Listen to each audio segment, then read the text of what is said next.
Okay. கூகுளோட notebook LM பத்தி உங்களுக்கு தெரியும்னு நீங்க நினைக்கலாம். ஆனா ஒரு நிமிஷம். நாம எல்லாருமே அத தப்பா புரிஞ்சுக்கிட்டோமோன்னு ஒரு சந்தேகம் வருது. ஏன்னா நெறைய பேரு இது ஒரு ஸ்மார்ட்டான கூகுள் டாக்ஸ் இல்லனா ஹோம் ஒர்க்குக்கு ஹெல்ப் பண்ற ஒரு டூல் அவ்ளோதான் பாக்குறாங்க. ஆனா அதோட உண்மையான பவர் நாம கற்பனை பண்றதை விட ரொம்ப ரொம்ப அதிகம். இன்னைக்கு அதோட உண்மையான முகம் என்னன்னு தான் நம்ம பார்க்க போறோம். பாருங்க, இந்த ஒப்பீடு எவ்ளோ சரியா இருக்குன்னு. நோட்புக் எல்எம் தப்பா பயன்படுத்துறது ஒரு சின்ன பாப் டாட்டை டோஸ்ட் பண்றதுக்கு ஒரு பெரிய அணு உலையையே பயன்படுத்துற மாதிரிதான் சொல்றாங்க.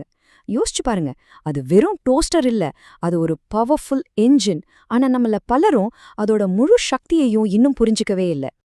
இங்க தான் நாம ஒரு முக்கியமான விஷயத்த புரிஞ்சுக்கணும். நோட்புக் எல்எம்ன்றது மத்த சாட்பாட்ஸோட போட்டி போடுற ஒரு கருவி கிடையாது. இது முற்றிலும் ஒரு புது வகையான ஆர்டிஃபிஷியல் இன்டெலிஜென்ஸ் என்ஜின். இது ஏஐ உலகத்துல ஒரு புது அத்தியாயம்னே சொல்லலாம். இப்போ வழக்கமான எல்எல்எம்களுக்கும் இதுக்கும் என்ன வித்தியாசம் பார்க்கலாம். சாட்ஜிபிடி, ஜெமினாய் மாதிரி மாடல்ஸ் ரொம்ப கிரியேட்டிவா இருக்கும். ஆனா சில சமயம் இல்லாததையெல்லாம் சொல்லும், ஒரு மாதிரி கவர்ச்சிகரமான பொய்யர்கள் மாதிரி. உண்மை பத்தி அதுங்களுக்கு பெருசா கவலையே கிடையாது. ஆனா நோட்புக் எல்எல்எம் அப்படி இல்லவே இல்ல. அதுல இஷ்டத்துக்கு எதையும் உருவாக்க முடியாது. நீங்க என்ன சோர்ஸ் கொடுக்குறீங்களோ அதிலிருந்து மட்டும்தான் பதில் வரும். இதத்தான் சோர்ஸ் கிரவுண்டட் காக்னிஷன், அதாவது ஆதாரத்தை மட்டுமே அடிப்படையா வச்ச அறிவுன்னு சொல்றோம். இந்த புது கான்செப்ட இன்னும் தெளிவா புரிஞ்சுக்கலாம். நோட்புக் எல்எம்க்கு இருக்கிற கட்டுப்பாடுகள் ஒரு குறையே கிடையாது. அதுதான் அதோட மிகப்பெரிய பலம். எப்படின்னா, ஒரு நிபுணரை நீங்க ஒரு லைப்ரரிக்குள்ள உட்கார வச்சு இந்த லைப்ரரியில இருக்கிற புத்தகங்களை வச்சு மட்டும்தான் நீங்க பேசணும்னு சொல்றீங்கன்னு வச்சுக்கோங்க. அதே மாதிரி தான் இதுவும். அதோட பதில்கள் எப்பவும் நீங்க கொடுத்த தகவல்களுக்குள்ள இருந்து தான் வரும். வெளியிலிருந்து ஒரு வார்த்தை கூட வராது. இந்த படமே அதோட தன்மையே தெளிவா சொல்லுது இல்லையா? நோட்புக் எல்எம்ன்றது சும்மா பேசிட்டு போற ஒரு பொதுவான கருவி இல்ல. இது ரொம்ப முக்கியமான ஹை ஸ்டேக்ஸ் வேலைகளுக்காக ரொம்ப துல்லியமா வடிவமைக்கப்பட்ட ஒரு நம்பகமான மிஷின். இது சீரியஸான வேலைகளுக்கு, விளையாட்டுக்கு இல்ல. இதுக்கு இருக்கிற இந்த 4 குணங்களும் தான் இது ஒரு ப்ரொஃபஷனல் டூலா மாத்துது. 1, ஒவ்வொரு பதிலுக்கும் ஆதாரம் காட்டும். சோ நீங்க அதை செக் பண்ணிக்கலாம். 2, உங்க டேட்டாவை வச்சு மாடல் ட்ரெயின் ஆகாது. சோ உங்க பிரைவசி பாதுகாப்பா இருக்கும். 3, ரொம்ப நம்பகமானது. 4, எந்த சோர்ஸ்ல இருந்து பதில் வந்துச்சுன்னு வெளிப்படையா காட்டிடும். இதனால இது உண்மையான்னு நீங்க சந்தேகப்படவே வேண்டாம். சரி, நோட்புக் எல்எம்எஸ் சூப்பரா யூஸ் பண்ணணும்னா நாம நம்மளோட அணுகுமுறையை மாத்தணும். இதுக்கு முன்னாடி ஒரு கவிஞர் மாதிரி ஸ்மார்ட்டான கேள்விகளை கேட்டுக்கிட்டு இருந்தோம். ஆனா இப்போ ஒரு காப்பக நிபுணர் மாதிரி ஒரு சரியான அறிவு தளத்தை நாம உருவாக்கணும். ஸ்கில் செட்டே மாறுதீங்க. இதுதான் இதுல இருக்கிற முக்கியமான பாயிண்ட். நீங்க வெறும் கேள்வி கேட்கிற ஆள் கிடையாது. நீங்க அந்த ஏஐக்கு ஒரு உலகத்தையே உருவாக்குறீங்க. ஆமா, நீங்க என்னென்ன தகவல்களை உள்ள கொடுக்குறீங்களோ அதுதான் அதோட அறிவு, அதோட எல்லை, அதோட முழு பிரபஞ்சமே அதுதான். சோ இப்போ ஒரு கார்பஸ் ஆர்கிடெக்ட் மாதிரி யோசிக்க ஆரம்பிங்க.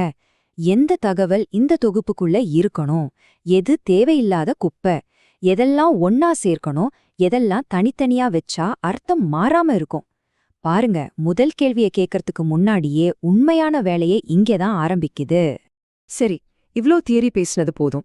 வாங்க, நிஜ உலகத்துல எக்ஸ்பர்ட்ஸ் எல்லாம் இந்த ஸ்பெஷலான டூலை எப்படி பயன்படுத்துறாங்கன்னு பார்க்கலாம். குறிப்பா சட்டத்துறையில இதோட தாக்கம் ரொம்பவே அதிகம். யோசிச்சு பாருங்க, ஒரு ஏஐ இல்லாத ஒரு சட்டத்தை கற்பனையா சொல்லி ஒரு வக்கீல நம்ப வச்சுட்டா என்ன ஆகும்? ஆனா நோட்புக் எல்எம் அப்படி இல்ல. அது ஒரு துறவி மாதிரி ஒழுக்கத்தோட ஆயிரக்கணக்கான பக்கங்களை அலசி ஆராய்ஞ்சு முரண்பாடுகளை கண்டுபிடிக்கும். அதை ஒருபோதும் கற்பனை பண்ணாது. வக்கீல்களுக்கு இது ஒரு பெரிய வரம் மாதிரி. இது வெறும் சட்டத்துறைக்கு மட்டும் இல்ல. கதை எழுத்தாளர்கள் அவங்களோட கதை உலகத்தை நிர்வகிக்க, பிசினஸ் எக்ஸிகியூட்டிவ்ஸ் நூத்துக்கணக்கான பக்க ரிப்போர்ட்ல ஒளிஞ்சிருக்கிற உண்மையை கண்டுபிடிக்க, யுஎக்ஸ் ஆராய்ச்சியாளர்கள் பயாஸ் இல்லாத கருத்துக்களை எடுக்க, ஏன் கம்பெனிகள் கூட ஒரு பொதுவான அறிவு மையத்தை உருவாக்க இதை யூஸ் பண்றாங்க. இதோட பயன்பாடு நிஜமாவே ரொம்ப பரந்தது. இப்போ வாங்க, ஹை எண்ட் பவர் யூசர்ஸ் பயன்படுத்துற ஒரு செம்ம பவர்ஃபுல்லான ஒர்க் ஃப்ளோவை பார்க்கலாம். இதுல நோட்புக் எல்எம் அப்படிங்கிறது ஒரு பெரிய டூல் செயின்ல ஒரு முக்கியமான பகுதி. அவ்வளவுதான். இந்த 3 ஸ்டெப் ப்ராசஸ் ரொம்ப பவர்ஃபுல்லானது. முதல்ல ஆப்சிடியன் மாதிரி டூல்ஸை வச்சு எல்லா தகவல்களையும் சேகரிச்சு வச்சுக்கணும். ரெண்டாவதா நோட்புக் எல்எம் அந்த தகவல்களை ஆழமா அனலைஸ் பண்ணி உண்மையை கண்டுபிடிக்கும். கடைசியா சாட்ஜிபிடி அந்த உண்மைகளை எடுத்து அழகா ஃபார்மேட் பண்ணி பிரசன்டேஷனா கொடுக்கும். பாத்தீங்களா, ஒவ்வொன்னுக்கும் ஒரு தனி வேலை. இந்த ஒரு வரி இந்த வேலை பிரிவினைய சூப்பரா சொல்லுது பாருங்க. நோட்புக் எல்எம் அறிவை வச்சு கஷ்டப்படுது, சாட்ஜிபிடி அதை அழகா காமிக்க கஷ்டப்படுது. ஒன்னு உண்மையை சரிபாக்குது, இன்னொன்னு அதை பாக்குறதுக்கு அழகா மாத்துது. சரி, ஒரு டூல பத்தி பேசும்போது அதோட நிறைகளை மட்டும் பேசக்கூடாது, அதோட குறைகளையும் நாம வெளிப்படையா பேசணும். அப்போதான் அதோட முழு படமும் நமக்கு கிடைக்கும். ஆமா, சில பிரச்சனைகள் இருக்கு. பிடிஎஃப்ல இருக்கிற படங்களையோ சார்ட்டுகளையோ இதால பார்க்க முடியாது. சில சமயம் நீங்க கொடுத்த டேட்டாவிலேயே தப்பு இருந்தா அதை வச்சு தவறான பதில்களையும் கொடுக்கலாம்.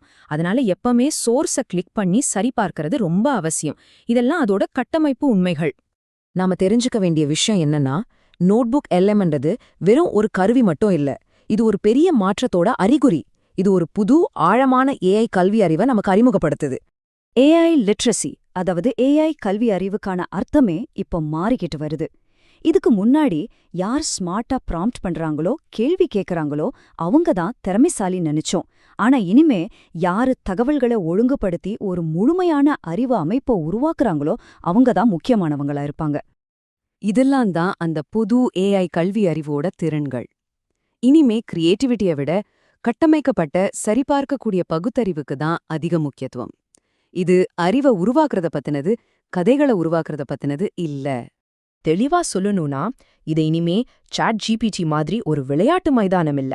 இது ஒரு அறிவு பொறியாளரோட ஒர்க் ஷாப் மாதிரி. ரொம்ப சீரியஸான வேலைகளுக்கான ஒரு சீரியஸான கருவி இத.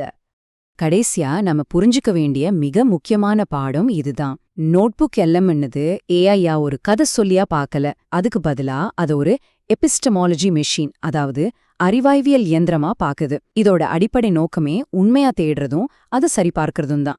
சுருக்கமா சொல்லப்போனா, நோட்புக் எல்எம்ன்னோது அடுத்த சாட்பாட் கிடையாது. இது கட்டமைக்கப்பட்ட ஏஐ சிந்தனையோட ஒரு அமைதியான தொடக்கம். இத நாம நிஜமாவே நம்பக்கூடிய ஒரு சிந்தனை கூட்டாளியா உருவாகிட்டு இருக்கு.